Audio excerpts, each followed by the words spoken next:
Hello everyone. आज के इस वीडियो में हम मैट्रिक्स के बारे में डिटेल के साथ बात करेंगे। तो मैट्रिक्स एक बहुत ही अहम कंसेप्ट है मैथ में। तो हम इस तरह के जो छोटे छोटे बातें हैं मैट्रिक्स के बारे में वो हम भूल जाते हैं। हम बड़े बड़े चीज़ों को याद रखते हैं, लेकिन जो छोटी छोटी चीज़ें हैं, जो मेन कंसेप्ट है उसको हम भूल जाते हैं। तो हम मैट्रिक्स के बारे में डिटेल के साथ बात करेंगे। मैट्रिक्स क्या चीज़ होते हैं, उसके आर्डर के बारे में, और उसके जो है ना इक्वलिटी के बारे में। इसके बाद हम उसके जो टाइप्स है, जितने भी टाइप्स है उसको हम डिटेल के साथ इसी वीडियो में बात करेंगे। तो सबसे पहले जो है ना हम देखेंगे कि मैट्रिक्स किसे कहते हैं, यानी मैट्रिक्स ही क्या है। तो मैट्रिक्स किसे कहते हैं? Matrix arrangement of a number into rows and columns, यानी किसी भी नंबर्स को रोस और कॉलम्स की फॉर्म में अरेंज करने को मैट्रिक्स कहते हैं। अब हमें दो चीज़ यहाँ पर आ गया, एक तो रो, एक और एक कॉलम आ गया, यानी रो एंड कॉलम। दो बातें मैंने आपको बता दिया ना। तो रो किसे कहते हैं और कॉलम किसे कहते हैं? हम मैट्रिक्स को रेक्टेंगुलर अरे ऑफ नंबर भी कह सकते हैं, यानी रेक्टेंगुलर फॉर्म में किसी भी नंबर को अरेंज करना और उसे ब्रैकेट के अंदर बंद किया जाए तो उसे भी हम मैट्रिक्स कहा जाता है। मिसाल के तौर पर कोई भी नंबर हो, 3, 4 हो और 5, 6 हो, ये क्या है? कोई भी जो है ना, मैंने 4 नंबर लिखा है।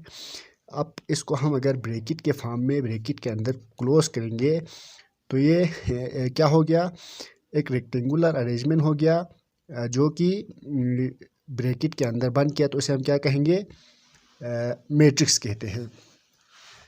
अब मैट्रिक्स में दो चीज़ है, एक रो है होता है और एक कॉलम होता है। अब हम देखेंगे कि रो किसे कौन कौन सी एंट्रीज है जिसे हम रो कहते हैं, और कौन कौन सी एंट्रीज है जिसे हम जो है ना कॉलम कहते हैं। तो यहाँ पर देख सकते हैं कि ये 3 और 4 ये दोनों को हम क्या कहेंगे? रो, यानी रो 1 कहते हैं। इस यहाँ पर जितने भी एलिमेंट्स आता है यानी इसके सीधे इसे हम रो कहते हैं, और इसके सीधे जितने भी नंबर्स आते हैं उसे हम रो 2 कहते हैं। इसी तरह नीचे भी अगर जितने भी नंबर आए तो उसे हम जो है ना रो 1, रो 2, रो 3 इसी तरह आगे जाता है। इसी तरह से अगर हम कॉलम की बात करें तो नीचे से ऊपर या ऊपर से नीचे जितने भी एंट्री से उसे हम कॉलम कहते हैं। ये कॉलम नंबर 1 है और ये कॉलम नंबर 2 है। अगर यहाँ पर कोई और नंबर आए तो उसे हम कॉलम 3, इस तरह कॉलम 4, कॉलम 5 कहेंगे। तो कॉलम हो गया ये वाला एंट्रीज, और ये वाला जो एंट्रीज है वो क्या कहलाता है? रो कहलाता है। तो ये हो गया रो और कॉलम के बारे में। अब जो है ना उसके आर्डर के बारे में हम देखेंगे।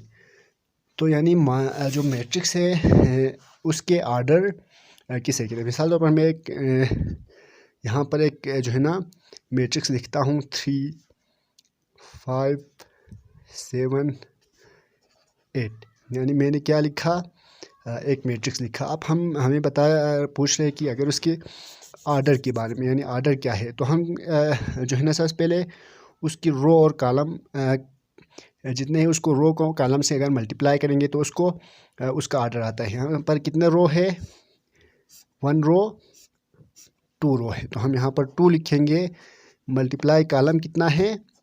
2 है, तो 2/2, यानी इसका आर्डर क्या है? 2/2 है। अगर कोई और आए, मिसाल तौर पर मैट्रिक्स 1, 2, 3, 5, 7, 8 आए, तो इसमें कितना रो है? 1 रो, 2 रो, 3 रो है। तो हम क्या लिखेंगे? पहले 3 मल्टीप्लाई कॉलम कितना है? 1, 2, कॉलम 1, कॉलम 2 है, तो 3/2, यानी इस जो मैट्रिक्स है इसका आर्डर 3/2 है। इस मैट्रिक्स का आर्डर 2/2 कहलाता है, यानी वो क्या है होता है? उसका आर्डर होता है। अब जो है ना हम इक्वल मैट्रिक्स में आते हैं। अब इक्वल मैट्रिक्स किसे कहते हैं? यानी वो तमाम मैट्रिक्स जिसका आर्डर भी सेम हो और नंबर ऑफ़ एंट्रीज भी सेम हो, तो हम उसे इक्वल मैट्रिक्स कहते हैं। मिसाल तो यहाँ पर मैं एक मैट्रिक्स लिखता हूँ 3, 4, यहाँ पर 5, 6, ये मिसाल तो इसको हम ए से डिनोट किया जाता है। और एक और बात जो याद रखने वाली है वो ये है कि मैट्रिक्स को हमेशा कैपिटल लेटर से हम डिनोट किया जाता है। अब ये ए हो गया। अब हम बी लिखेंगे एक और मैट्रिक्स, तो बी या 3 5 4 6। तो ये क्या हो गया, इसमें आर्डर भी 2/2 है, इसमें भी आर्डर 2/2 है, और नंबर ऑफ़ एंट्रीज यहाँ पर 3, यहाँ पर 3 है, यहाँ पर 5, यहाँ पर 5, यहाँ पर 4, यहाँ पर 4, यहाँ पर 6, यहाँ पर 4 6। यानी जो ए मैट्रिक्स है और बी मैट्रिक्स है उसमें नंबर ऑफ़ जो है ना आर्डर भी सेम है और नंबर ऑफ़ एंट्रीज भी सेम है। तो हम उसे उन दोनों मैट्रिक्स को क्या कहते हैं, इक्वल मैट्रिक्स कहा जाता है। यानी मिसाल तौर पर अगर यहाँ पर 6 हो, यहाँ पर 7 हो, यहाँ पर 8 हो, यहाँ पर 9 हो, तो हम उसे इसके आर्डर तो सेम होगी लेकिन ये हम इक्वल मैट्रिक्स नहीं कहेंगे। यानी इक्वल मैट्रिक्स के लिए ज़रूरी है कि ऑर्डर भी सेम हो और उसके बाद जो है ना नंबर ऑफ़ एंट्रीज भी सेम हो। तो ये जो है ना इक्वल मैट्रिक्स आ गया। अब हम उसके जो मैट्रिक्स है उसके टाइप्स पे जाते हैं, यानी उसके टाइप्स कितने हैं और टाइप्स हम डिटेल के साथ बात करेंगे। तो जो है ना जो सबसे पहले जो टाइप्स है उसे हम क्या कहेंगे, रो मैट्रिक्स कहते हैं। रो मैट्रिक्स हमने रो किसे कहा था, यानी ये जो एंट्रीज है इस तरह के जो एंट्रीज जितने भी आते हैं उसे हम रो कहते हैं। रो 1, रो 2, रो 3 जितने भी आते हैं तो रो मैट्रिक्स किसे कहते हैं, यानी वो मैट्रिक्स जिसका एक ही रो हो। मिसाल पर ये एक मैट्रिक्स है, मैं सी नाम देता हूँ उसको, 3 4 5। इसी तरह मैं एक और मैट्रिक्स लिखता हूँ D 7 8। तो यहाँ पर आप देख सकते हैं कि ये सी मैट्रिक्स है, उसमें ये कॉलम 1 है, ये कॉलम 2 है, ये कॉलम 3 है। यहाँ पर रो सिर्फ और सिर्फ एक है। इसी तरह इसमें भी कॉलम तो 2 है, कॉलम 1 कॉलम 2, लेकिन एक ही रो है।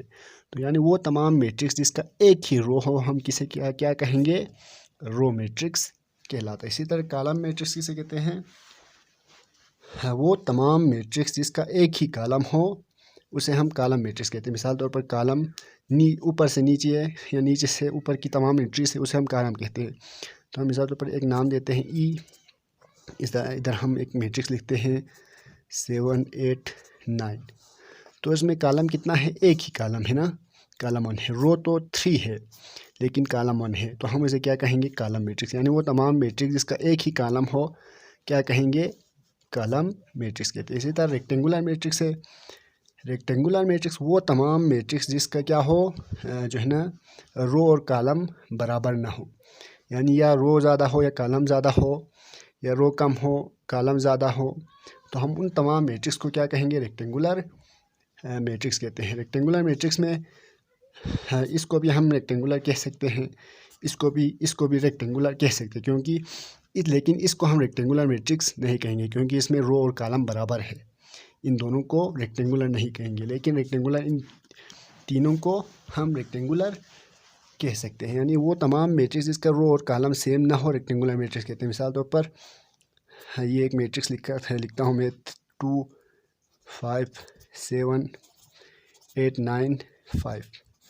तो इसमें भी क्या है, 3 कॉलम है, कॉलम 1 कॉलम 2 कॉलम 3, लेकिन रो 1 रो 2 यानी 2 रो है। तो हम इसे क्या कहेंगे, रेक्टेंगुलर मैट्रिक्स कहेंगे, क्योंकि रेक्टेंगुलर मैट्रिक्स वो तमाम मैट्रिक्स जिसका कॉलम और रो बराबर ना हो रेक्टेंगुलर मैट्रिक्स कहलाता है। अब एक और टाइप है स्क्वायर मैट्रिक्स।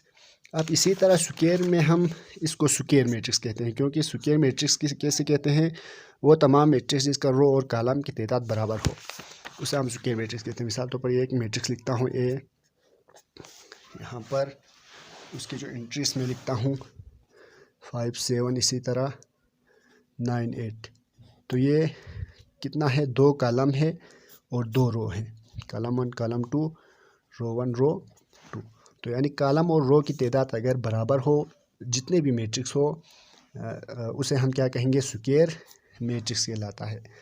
अब एक और जो है ना अहम टाइप्स आता है, वो क्या है, नल और ज़ीरो मैट्रिक्स।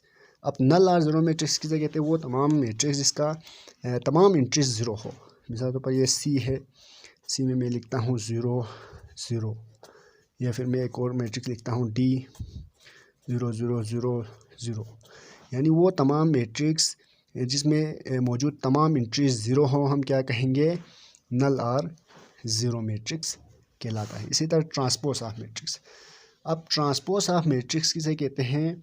अगर हम किसी भी मैट्रिक्स के रो को कॉलम बनाएं या कॉलम को और कॉलम को रो बनाएं तो हम उसको क्या कहेंगे, उस मैट्रिक्स का ट्रांसपोज कहलाता है। मिसाल तौर पर यहाँ पर मैं एक मैट्रिक्स लिखता हूँ A 5 7 8 9। अब ये एक मैट्रिक्स हो गया। अब अगर इसका ट्रांसपोज लिखना चाहूँ तो ट्रांसपोज को ऊपर एक T से डिनोट किया जाता है और क्या करते हैं, रो को कॉलम बनाते हैं। यहाँ पर क्या है, 5 और 7 उसका रो है तो कॉलम बनाओ, तो 5 7 नीचे आ जाएगा क्योंकि ये कॉलम हो गया ना, रो को कॉलम बना गया। अब ये 8 9 क्या है, रो है, इसको कॉलम बनाना हो तो 8 को यहाँ पर लिखेंगे, 9 को नीचे लिखेंगे, तो ये क्या हो गया, कॉलम बन गया ना, ये रो है, ये कॉलम बन गया। तो ए का ट्रांसपोज ये क्या है, ए का ट्रांसपोज कहलाता है। इसी तरह मैं एक और मैट्रिक्स लिखता हूँ A = 5 7 9। तो क्या है ये 5 7 9 रो मैट्रिक्स है। अब इसका अगर ट्रांसपोज लिखना चाहे तो क्या कहते हैं, इस रो को कॉलम बनाएंगे तो 5 7 नीचे आएंगे और ये नीचे 9 आएंगे, तो ये क्या हो गया, ए का ट्रांसपोज। यानी किसी भी जो है ना मैट्रिक्स का ट्रांसपोज बनाना हो तो उसके रो को कॉलम और कॉलम को रो बनाया जाता है।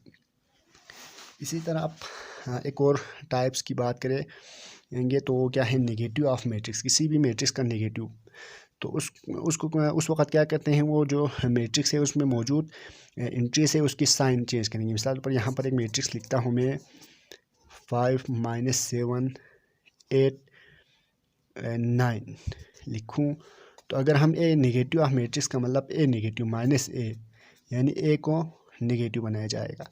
तो ये 5 पॉजिटिव है तो ये क्या होगा, -5 हो जाएगा।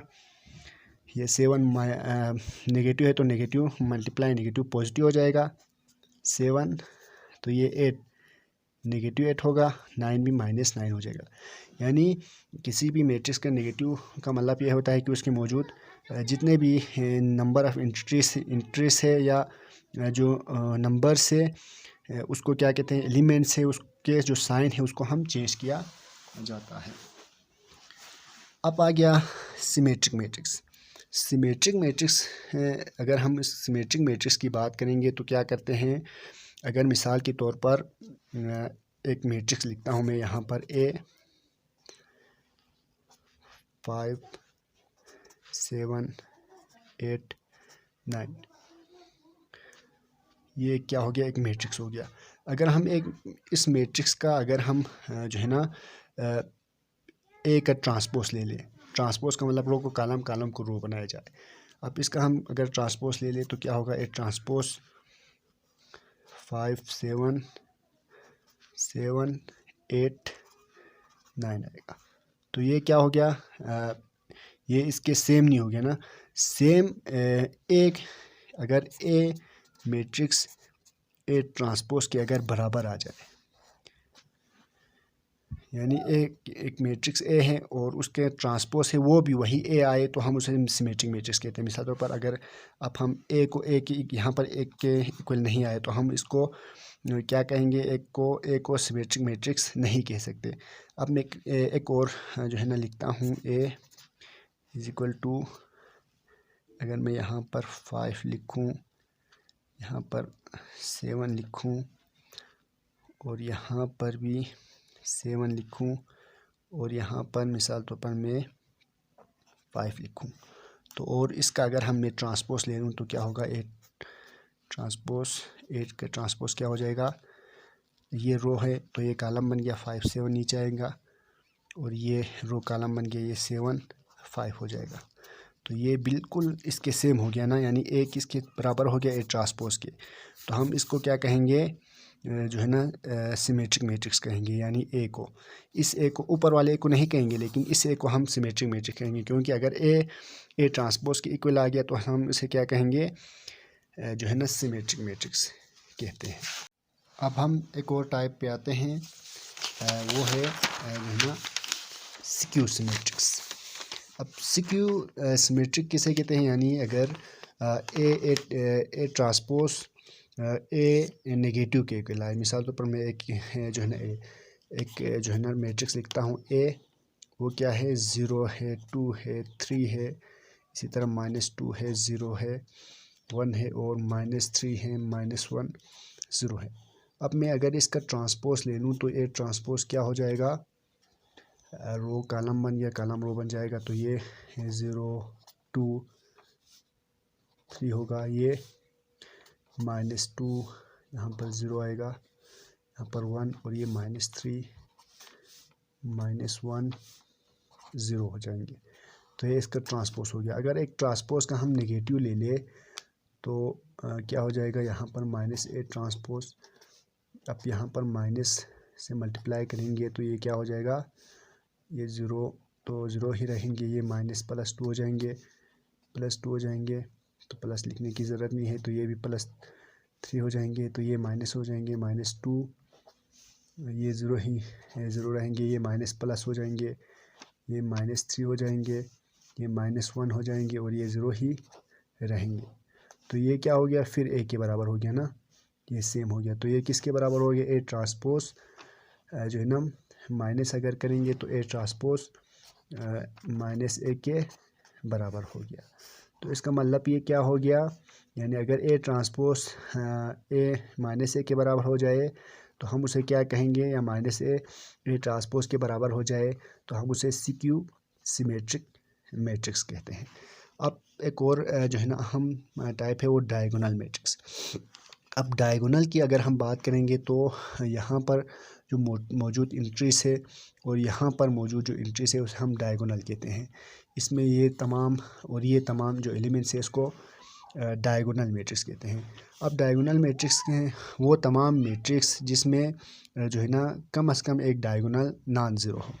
तो यहाँ पर मैं एक D लिखता हूँ, एक मैट्रिक्स, बाकी तमाम ज़ीरो होना चाहिए और डायगोनल में कम से कम एक नॉन ज़ीरो होना चाहिए, उसे हम डायगोनल मैट्रिक्स कहते हैं। मिसाल तौर पर यहाँ पर 0 लिखता हूँ मैं, तो यहाँ पर भी 0 लिखता हूँ, तो यहाँ पर 0, यहाँ पर 0, तो अगर मैं यहाँ पर भी 0 लिखूँ तो यहाँ पर भी 0, तो यहाँ 0, यहाँ पर भी अगर 0 लिखूँ तो यहाँ पर 1 लिखना पड़ेगा। अगर हम 3/3 मैट्रिक्स की बात करें तो ये डायगोनल हो गया ना, तो डायगोनल में एक नॉन ज़ीरो है। तो डायगोनल में कम से कम एक नॉन ज़ीरो हो, तो मिसाल पर एक और मैं मैट्रिक्स लिखता हूँ, 1 लिखता हूँ, 0 0 0 5 0 0 0 3, तो ये भी हम डायगोनल कह सकते हैं क्योंकि इसमें भी मौजूद तमाम जो डायगोनल है वो नॉन ज़ीरो है। बाकी तमाम ज़ीरो, यानी बाकी तमाम ज़ीरो हो, डायगोनल नॉन ज़ीरो हो, तो हम उसे क्या कहेंगे, डायगोनल मैट्रिक्स कहते हैं। अब सॉरी अजान हो रहे तो थोड़ी देर रुक जाते हैं, इसके बाद हम स्टार्ट करते हैं। सॉरी अजान होने की वजह से थोड़ी देर रुक गई थी। तो यहाँ पर जो है ना हम बात कर रहे थे डायगोनल मैट्रिक्स की। हम स्केलर मैट्रिक्स की बात करेंगे। तो स्केलर मैट्रिक्स वो तमाम मैट्रिक्स जिसके जो डायगोनल एंट्रीज है वो तमाम नॉन ज़ीरो होना लाजमी है। यानी मिसाल तौर पर यहाँ पर मैं एक मैट्रिक्स लिखता हूँ, ये इसको हम स्केलर मैट्रिक्स कह सकते हैं, इसको नहीं कह सकते क्योंकि इसमें सिर्फ और सिर्फ एक एंट्री नॉन ज़ीरो है, बाकी तमाम ज़ीरो है। यहाँ पर तमाम डायगोनल नॉन ज़ीरो है, इस वजह से इसको हम स्केलर कह सकते हैं। यानी वो तमाम मैट्रिक्स जिसमें जो डायगोनल है वो क्या होना चाहिए, नॉन ज़ीरो। यानी डायगोनल अगर 3 हो या 4 हो तो ये नॉन ज़ीरो, बाकी तमाम जो है ना ज़ीरो होना चाहिए। तो ये 3/3 मैट्रिक्स है। तो ये एक मैट्रिक्स हो गया जिसके डायगोनल नॉन ज़ीरो, कोई भी एलिमेंट हो इसका फ़र्क नहीं पड़ेगा, तो इसको हम क्या कहेंगे, स्केलर मैट्रिक्स। इसी तरह आइडेंटिटी मैट्रिक्स में क्या होता है, आइडेंटिटी को हम स्केलर कह सकते हैं क्योंकि आइडेंटिटी वो तमाम मैट्रिक्स में जो क्या होता है, जो डायगोनल है वो 1 हो तो हम उसे आइडेंटिटी मैट्रिक्स कहते हैं। मिसाल तौर पर ये एक हम एक जो है ना एक मैट्रिक्स लिखते हैं 1 0 0 0, इसका हम एक 4/4 मैट्रिक्स लिखते हैं। तो यहाँ पर 1, यहाँ पर 0, यहाँ पर 0, यहाँ पर 0, यहाँ पर 1, यहाँ पर भी 0, यहाँ पर 0 0 1। तो ये क्या हो गया, जो डायगोनल है वो 1 है, तमाम डायगोनल 1 होना चाहिए। आइडेंटिटी मैट्रिक्स के लिए वो तमाम मैट्रिक्स जिसके जो है ना डायगोनल 1 हो तमाम डायगोनल 1 हो तो हम उसे आइडेंटिटी मैट्रिक्स कहते हैं। आइडेंटिटी मैट्रिक्स स्केलर हो सकते हैं लेकिन स्केलर आइडेंटिटी मैट्रिक्स नहीं हो सकता। तो यहाँ आज के लिए इतना ही। उम्मीद है वीडियो आप लोगों को पसंद आई होगी। वीडियो अच्छी लगी तो वीडियो को लाइक और चैनल को सब्सक्राइब करना ना भूलिए। Thank you so much. और इससे अगले वीडियो में हम जो है ना एडिशन, जो मैट्रिक्स के एडिशन है, सब्ट्रैक्शन है, मल्टीप्लिकेशन है, इसी तरह उसके डिटर्मिनेंट्स निकालना, उसके जो क्रेमर्स रूल है, इन्वर्जन मेथड है, ये तमाम चीज़ें आपको सिखाऊंगा। हाँ, तो आपने चैनल पर जुड़े रहना है।